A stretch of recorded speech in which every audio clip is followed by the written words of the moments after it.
नमस्कार, मैं Balram Vishwakarma, career counsellor, आप सभी का स्वागत करता हूं।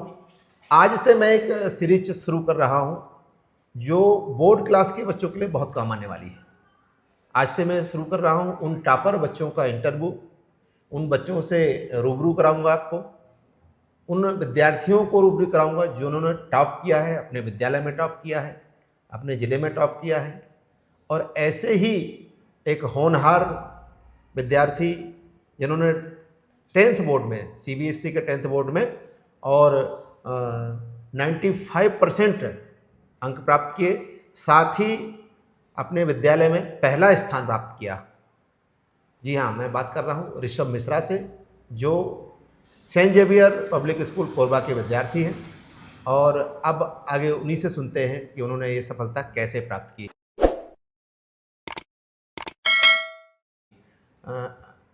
हेलो ऋषभ, कैसे हैं? हेलो सर, मैं ठीक हूँ। तो अपना परिचय दीजिए, अपने कौन सी क्लास में पढ़ते हैं, किस विद्यालय पर? Good morning everyone, my name is Rishabh Mishra और मैं कक्षा 11वीं ए में पढ़ता हूँ, मैथ्स। तो मैंने अभी 10वीं का बोर्ड इसी साल दिया है और मैंने प्रथम स्थान प्राप्त करके 95% पाया है। Very good. ऋषभ, आपने अपने 10th बोर्ड में जो नंबर प्राप्त किए हैं, जब आपका रिजल्ट आया, जब आपने सुना कि आप 95% लाए हैं और अपने विद्यालय में टॉप किए हैं, तो आपकी पहली प्रतिक्रिया क्या थी?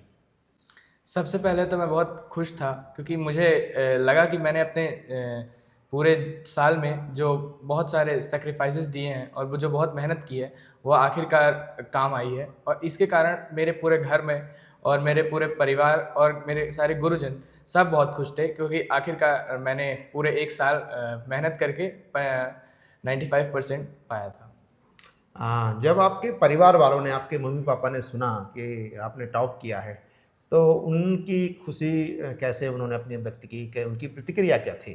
वो तो बहुत पहले बहुत ज़्यादा खुश थे और उन्होंने हम गांव में थे उस वक्त, तो उन्होंने पूरे गांव में मिठाई बांटी और हमारे पूरे मेरे दादाजी ने पूरे हर गांव वालों को बताया क्योंकि हमारे गांव से मैं पहला था जिसने 95% पाया था। और इसके कारण मेरे घर में और मेरे गांव में काफ़ी आनंद और बहुत खुशी का माहौल था और यहाँ मेरे टीचर्स भी बहुत ज़्यादा खुश थे। हाँ, तो ऋषभ, थोड़ा बताइए अपनी स्ट्रेटजी के बारे में कि आप रोज़ कितने घंटे पढ़ाई करते थे? तो सर मैं रोज़ पहले तो स्कूल 6 घंटा, फिर कोचिंग 4 घंटा और सेल्फ स्टडी में 2 से 3 घंटा पढ़ाई किया करता था। क्योंकि अगर हम मेनली रिवाइज़ नहीं करेंगे और क्योंकि अगर हम मेनली रिवाइज़ नहीं करेंगे तो वो चीज़ें हमें आखिरकार भूल ही जाएंगी, क्योंकि अगर रोज़ पढ़ाई नहीं करेंगे तो वह आखिर में एक बर्डन बन जाएगी। ओके। अच्छा, पढ़ने के लिए आपने कोई टाइम टेबल बनाया था क्या? जी सर, मेरा सुबह से लेके शाम तक का टाइम टेबल फिक्स था। तो सुबह सबसे पहले मैं 5 बजे उठा करता था और मैं व्यायाम एक्सरसाइजेस किया करता था और उसके बाद मैं स्कूल आया करता था।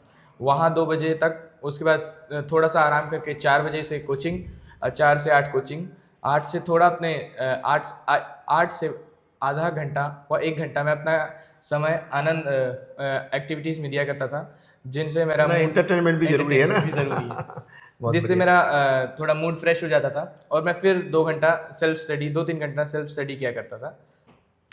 तो ऋषभ, जैसे मैथ्स, साइंस, अकाउंट आदि विषय थोड़े से अपेक्षाकृत कठिन माने जाते हैं, तो इनकी तैयारी आप कैसे करते थे? मैथ्स जो बहुत सारे अभी भी बच्चों को जो भी बोर्ड्स देंगे वो बहुत ज़्यादा उसको डर रहे होंगे कि हम मैथ्स की तैयारी कैसे करें। तो पहले तो मैथ्स से हमें घबराना नहीं है और मैथ्स की हमें खूब सारी एक्सरसाइजेज और खूब सारे क्वेश्चन सॉल्व करने हैं, क्योंकि जितना हम क्वेश्चन सॉल्व करेंगे हमें वो एग्ज़ाम में वो नए नए नहीं दिखेंगे, क्योंकि अगर हम उसे बहुत सारे सॉल्व कर लेंगे तो वह हमें हमारे दिमाग में बैठ जाएंगे और फिर उसे हमें ज़्यादा हार्ड नहीं होगा वो क्वेश्चंस बनाने में, क्योंकि यह 10th में हमें प्रैक्टिस करनी पड़ेगी मैथ के लिए। फिर आता है साइंस में। साइंस में आप बहुत सारे रिविजन्स कर सकते हैं, क्योंकि जो आपके टीचर्स ने पढ़ाया वो आपको पढ़ना है। और एसएसटी में भी हम क्योंकि रिवीजन ही करना है हमें मेनली, जो हमारे टीचर्स पढ़ाएंगे उसे हमें पढ़ना है और फिर रिवाइज करना है। यह हमें पूरे एक साल ये प्रक्रिया अपनानी है तो हम आखिरी में जाके हमें वो यह नहीं लगेगा कि हमने पढ़ाई नहीं की, क्योंकि उसके बाद हमारे लिए ज़्यादा वो मेहनत का काम नहीं बचेगा। स्कूल में भी काफ़ी लंबा समय रहता है, 6 घंटे का। फिर आप कोचिंग भी 3 या 4 घंटे जाते थे, और घर में भी 2 से 3 घंटे आप पढ़ते थे। तो ये तीनों में, स्कूल, कोचिंग और सेल्फ स्टडी में, आप बैलेंस कैसे करते थे? सर, तो पहले मैं जब स्कूल जाया करता था, तो हमें सबसे पहले यह नहीं समझना है कि यह एक बर्डन है। अगर हम यह समझ लेंगे कि स्कूल, कोचिंग और सेल्फ स्टडी यह एक बर्डन है, तो हम इन तीनों का भी बैलेंस ही नहीं कर पाएंगे। तो हमें पहले तो स्कूल को अपनी फर्स्ट प्रायोरिटी देनी है, क्योंकि हमारे जो टीचर्स हैं वो जो हमें सिखाएंगे, वह हम नई चीज़ें सीख रहे हैं, तो हमें वो कुछ भी करके हमें उसको अपने दिमाग में रख लेना है और हमारे टीचर से पूछना है, और जो कोचिंग में जाके हमें उसे रिवाइज करना है, और आखिरी में जाके सेल्फ स्टडी के समय हमें उसके एक्सरसाइजेस लगानी है और उसे क्वेश्चंस लगाने हैं और PYQ लगाने हैं, जिससे हमें वो क्वेश्चंस और भी अच्छे से बने।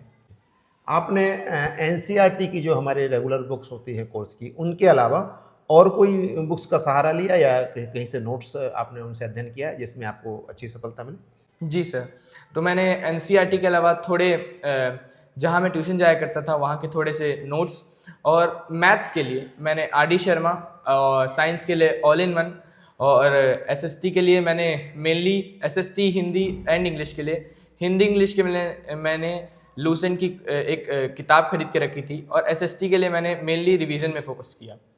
खराब हो जाता है या मन टूटने जैसा लगता है कि यार मैं इसको नहीं कर पाऊंगा, ऐसे समय आप क्या करते थे? सर, जब मुझे लगता था कि मैं अब टूट जाऊंगा, अब मुझसे यह नहीं हो रहा है, तो मुझे एक ही चीज़ याद आती थी। मुझे अपने वो गोल नज़र आता था, मुझे अपना लक्ष्य नज़र आता था, प्रथम स्थान जो मैंने हासिल किया। क्योंकि जब मैं टूटने लगता था तो मैंने यही सोचा कि अगर मैं अभी टूट जाऊंगा तो बाद में मुझे ये प्रथम स्थान नहीं मिलेगा। इसी कारण मैंने वहाँ पे मैं वो टूटा नहीं और मैंने मेहनत की। अच्छा, कभी लगा कि आपके अच्छे नंबर नहीं आएंगे? सर, मैंने जब मिड टर्म दिया तो उसके बाद मेरे को थोड़ा सा सेल्फ डाउट था, पर मैंने यह सोचा कि अगर मैं कंटिन्यूस मेहनत करता रहूँगा तो यह मुझे जो ये लक्ष्य है यह आखिरकार मिलेगा ही मिलेगा। क्योंकि अगर हम उस चीज़ की कंटिन्यूस प्रैक्टिस करेंगे तो आखिर में हमको मिल ही जाएगा, भले ही कितनी भी ऑब्स्टिकल्स यह हमें रास्ते में मिले, वो जो लक्ष्य है वो हमें फिर साफ दिखेगा और वह हमें प्राप्त ही हो जाएगा। अच्छा, कभी कभी बच्चों का मन नहीं करता पढ़ने का, कि बोर लग रहा है, नहीं पढ़ना है, पढ़ाई से थोड़ा दूर भागने का मन करता है। आप ऐसे समय में आप अपने आप को कैसे मोटिवेट करते थे कि मुझे पढ़ाई पे लौटना है? सर, तो यह एक टाइम होता है, यह क्रूशियल समय होता है, क्योंकि अगर हमें लग रहा है कि हम अभी नहीं पढ़ेंगे तो मैं क्या किया करता था, मैं अपने माता पिता गुरुजनों का चेहरा देख लिया करता था, और मुझे यह लगता था कि अगर मैं नहीं पढ़ूंगा तो इन्होंने जो मेरे से आस लगाई हुई है वह पूरी नहीं हो पाएगी, और आखिरकार मैं वह नहीं अचीव कर पाऊंगा। अपने से ही मैं ये सोचता था कि मैं वह नहीं अचीव कर पाऊंगा जो मैं सोचा हूँ। सफलता के पीछे आपकी सबसे बड़ी सोच क्या थी? मुझे सबसे पहले अपने माता पिता व गुरुजनों इन सबको खुश करना था, क्योंकि यह लोगों ने मेरे लिए बहुत बलिदान दिए हैं। क्योंकि मेरे माता पिता मेरे जब भी मैं देर रात तक जागा करता था पढ़ने के लिए तो वो भी जागा करते थे। तो मुझे अपने सफलता के पीछे मैं उन्हीं लोगों को यह श्रेष्ठ देना चाहूँगा, क्योंकि उनकी मेहनत और उनके आशीर्वाद और मेरी मेहनत की वजह से ही मैं यह परसेंट पाया हूँ। आजकल सोशल मीडिया पे अधिकांश बच्चे ज़्यादा व्यस्त रहते हैं, मोबाइल है, इंस्टा है, स्नैपचैट है, आदि आदि। तो आप भी सोशल मीडिया का यूज़ करते थे क्या? जी सर, मैं मिड टर्म के बाद जब पहला प्री बोर्ड हुआ तो मैं तब तक बहुत ज़्यादा इस्तेमाल किया करता था। मैं मतलब एडिक्ट हो गया था उस चीज़ से। पर जब प्री बोर्ड 1 हुए तो मेरे जो परसेंटेज थे वो मैंने जैसे सोचे थे उसके बहुत कम आए, क्योंकि मैंने एडिक्शन के कारण ज़्यादा पढ़ाई नहीं की। मतलब जितना मेरे को करनी चाहिए थी मैंने उतनी की नहीं, और इसके कारण मेरे परसेंटेज कम आए और मुझे एक झटका सा लगा। और मेरे परिवार वालों, मेरे गुरुजनों ने बहुत समझाया मेरे को कि क्या प्रॉब्लम हुई है, क्या ऐसा हुआ है कि मेरे परसेंटेज कम आए हैं। तो मैंने प्री बोर्ड के बाद अपने फ़ोन को लिमिट कर दिया यूजेस में, और उसको सिर्फ और सिर्फ अपने पढ़ाई के लिए यूज़ किया। तो उसके बाद दूरी बनाने का आपने क्या तरीका अपनाया? कैसे उसको दूर रखा? क्योंकि पहले भी तो आप उसको आदत थी, लेकिन अचानक फिर आपका परीक्षा परिणाम बदला, तो कैसे आपने उसको छुड़ाया अपने आप से? तो यह एक बहुत बड़ी प्रॉब्लम है, क्योंकि यह सब स्टूडेंट फेस कर रहे होते हैं कि उन्हें मोबाइल छोड़ना होता है, मोबाइल फ़ोन छोड़ने होते हैं, टैबलेट्स ये सब छोड़ना होता है, पर वो छोड़ नहीं पाते। तो उसके लिए मैंने 2 चीज़ें अपनाई। पहला, तो मैंने अपने टैबलेट व फ़ोन को दूर रखना मेरे से चालू किया। जहाँ मैं पढ़ता था, मैंने वहाँ से कम उसको, अगर मैं बेडरूम में पढ़ रहा हूँ, स्टडी टेबल में पढ़ रहा हूँ, तो मैं उसको लिविंग रूम में रखा करता था, दूर, जिसलिए मैं उस तक पहुंच ना पाऊँ, क्योंकि अगर नोटिफिकेशंस मेरे को आएंगे तो मैं डिस्ट्रैक्ट हो जाऊंगा। इसलिए मैंने उनको दूर रखना चालू किया। और दूसरा, मैं जो फ़ोन और ऑनलाइन जो पढ़ाई किया करता था, मैंने उसको थोड़ा ऑफलाइन में शिफ्ट चालू किया, क्योंकि उससे मेरा आँख कमज़ोर हो जा रहा था। इसलिए मैंने उसको लिमिट करके ऑफलाइन में शिफ्ट किया। आप तो बच्चे हैं, गेम्स, रील्स और जो दोस्तों का प्रेशर होता है, उसको आपने कैसे कंट्रोल किया? मेरी जब 10वीं की स्टार्टिंग थी, तो मैंने यह सोच लिया था कि मेरे को 10वीं में बिल्कुल भी गेम्स और रील्स नहीं देखनी है। पर तो भी मैं उस चीज़ से एडिक्ट था, और आखिरी में मैंने प्री बोर्ड के बाद उसको छोड़ा। पर मेरे दोस्तों और इन सब का फैमिली प्रेशर, ये कैसे हुआ, तो मैंने उसको कैसे टैकल किया। मेरे दोस्त मेरे साथ हेल्दी कंपटीशन करते थे, क्योंकि उन्होंने भी वो भी मेरे साथ वो भी चाहते थे कि उनका प्रथम स्थान आए। तो और वो लोग काफ़ी कंपटीशन किया करते थे, और इसी के कारण मेरे दोस्तों के प्रेशर और मेरे फैमिली ने मुझे बहुत सपोर्ट किया। मेरे जब भी कम परसेंट आए, तो उन्होंने बोला कोई बात नहीं बेटा, अगली बार काम करना। और इसी के कारण यह चीज़ बहुत अच्छी हुई कि मैंने आखिर में वो सीख गया, और उस सीख से मैंने अपने आप को बदल लिया। किसी शिक्षक या गुरु का नाम लेना चाहेंगे जिन्होंने आपको ये सफलता में बहुत योगदान दिया हो? सर, मेरे हर शिक्षक ने मेरे जैसे साइंस, हिंदी, मैथ्स, एसएसटी, इन सब के शिक्षक थे। उन्होंने सब ने बहुत मेहनत की, और क्योंकि उन्होंने मेरे को हर बार PYQ, sample papers, question practice, question banks, NCERT, हर चीज़ प्रोवाइड करवाई। और क्योंकि उनके सपोर्ट, उन्होंने मुझे सारे डाउट क्लियर करके दिए, और उसकी वजह से मैं उस सारे टीचर्स को धन्यवाद करता हूँ कि उन लोगों की वजह से मैं आखिरकार यह 95% पाया। अक्सर हम जब कुछ हासिल करते हैं, तो उस दौरान बहुत सारी हमसे मेहनत के दौरान कुछ कमियां रह जाती, गलतियां हो जाती हैं, जिसके कारण हमको लगता है कि जो हमने अपना प्राप्त किया है, उससे और आगे जा सकता था। तो ऐसी कोई आप गलती जिसे आप आगे की क्लासों में सुधारना चाहें, और उससे दूसरे बच्चे भी प्रेरणा ले सकें, इसके बारे में थोड़ा बताइए। अगर आप फ़ोन देख रहे हैं, तो आपको कुछ समय के लिए लगेगा कि आप बहुत अच्छा काम कर रहे हैं, पर कुछ समय बाद आपको रियलाइजेशन होगा। और मुझे ये रियलाइजेशन प्री बोर्ड पे हुआ। तो यह रियलाइजेशन अगर मुझे पहले हो जाता, तो मेरा हो सकता है कि 95% से भी ऊपर आ सकता था। पर यह रियलाइजेशन मुझे लेट हुआ, इसलिए मेरा 95% आया। तो मैं यही बोलना चाहूँगा कि आप ये रियलाइज़ कीजिए कि सिर्फ जो आप अभी फ़ोन देख रहे हैं, वो आप बाद में देख सकते हैं, पर जो आप अभी 10वीं पढ़ रहे हैं, वो आप 2 बार 3 बार नहीं पढ़ सकते। टॉपर बनने के लिए सबसे ज़रूरी क्या है? सर, टॉपर बनने के लिए तो सबसे पहले आपको माइंडसेट रखना चाहिए, और मतलब mindset, consistency, discipline, hard work, ये 3-4 चीज़ें हैं जो आपको रखनी ही रखनी है। क्योंकि अगर आप माइंडसेट ऐसा नहीं रखेंगे और कंसिस्टेंसी नहीं रखेंगे ऐसी, तो क्या होगा कि आप माइंडसेट नहीं रखेंगे तो आप टूट जाएंगे आधे रास्ते में, कि ये मुझसे नहीं हो रहा है, इसके लिए मैं क्या करूं। और अगर आप कंसिस्टेंसी नहीं रखेंगे, आप रोज़ मेहनत नहीं करेंगे, आप रोज़ 15 मिनट भी पढ़िए, पर पढ़िए ज़रूर, क्योंकि अगर आप रोज़ नहीं पढ़ेंगे तो आखिरी में जाके एक बर्डन बन जाएगा। तो आप हार्डवर्क और कंसिस्टेंसी रखिए ही रखिए। के रिजल्ट थोड़ा सा कम आते हैं, और उनका एक माइंडसेट बन जाता है कि मैं तो इतने के लायक ही हूँ, और टॉपर बच्चे कुछ अलग करते हैं। तो आप टॉपर बैठे हैं, तो उन बच्चों के लिए, अपने साथियों के लिए क्या संदेश देना चाहेंगे? पहले जो एवरेज बच्चे हैं, वो अपना माइंडसेट सुधारें कि टॉपर कुछ अलग है, ऐसा नहीं है।